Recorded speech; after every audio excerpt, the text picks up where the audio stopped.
بسم اللہ الرحمن الرحیم۔ السلام علیکم ورحمۃ اللہ وبرکاتہ۔ اگر آپ قرآن کا ترجمہ آسان الفاظ میں سیکھنا چاہتے ہیں، حرف بحرف قرآن پڑھنا چاہتے ہیں بغیر گرامر کے، تو یہ ویڈیو آپ کے لیے ہے۔ انتہائی اہم الفاظ آپ کے سامنے رکھنے لگا ہوں۔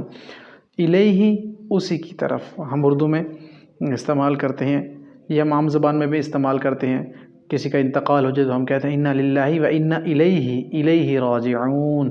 تو یہ لفظ ہم استعمال کرتے ہیں، الیہ، اسی کی طرف ہم رجوع کرنے والے ہیں، یعنی اللہ کی طرف ہم لوٹ کر جانے والے ہیں۔ تو الیہ کا مطلب اسی کی طرف، الیہ، اسی کی طرف۔ انی جاعل، انی کا مطلب بے شک ہے۔ انی ان فیکٹ سے نکلا ہے۔ انی آپ نے اسے انگلش میں ذہن میں رکھنا ہے، تبھی آپ کو ذہن میں رہے گا۔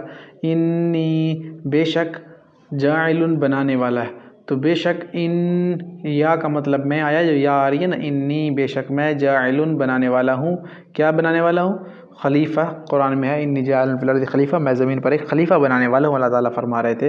تو انی جاعل کہتے ہیں بنانے والے کو، جعل الذی جعل لکم الارض، اللہ نے بنائی زمین اور آسمان، تو جاعل بنانے والا، بے شک میں بنانے والا ہوں۔ انی جاعل، ہدایہ میری ہدایت، ہدا ہدایت سے نکلا ہے، یا کا مطلب میری آ گیا، ہدا ہدایت سے ہے، ہادی ہدایت دینے والا۔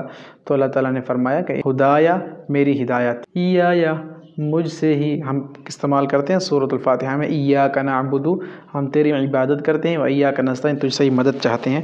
تو یہ وہی یا ہے، یہ یہاں پر صرف اسپیسیفک اللہ کی بات ہو رہی ہے، مجھ سے ہی اللہ تعالیٰ کہتے ہیں، ٹھیک ہے، مجھ سے ہی، و ایایا فاعبدون، تو ایا کا مطلب مجھ سے ہی۔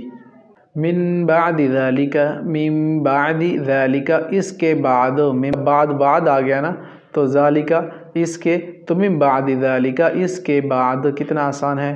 عندہ کا مطلب نزدیک یا پاس آتا ہے، عندہ بارئکم، اپنے پروردگار کے نزدیک، عند اللہ اجر عظیم، اللہ کے ہاں اس کا بڑا اجر ہے۔ تو عندہ کا مطلب نزدیک یا پاس آتا ہے، یا اللہ کے ہاں۔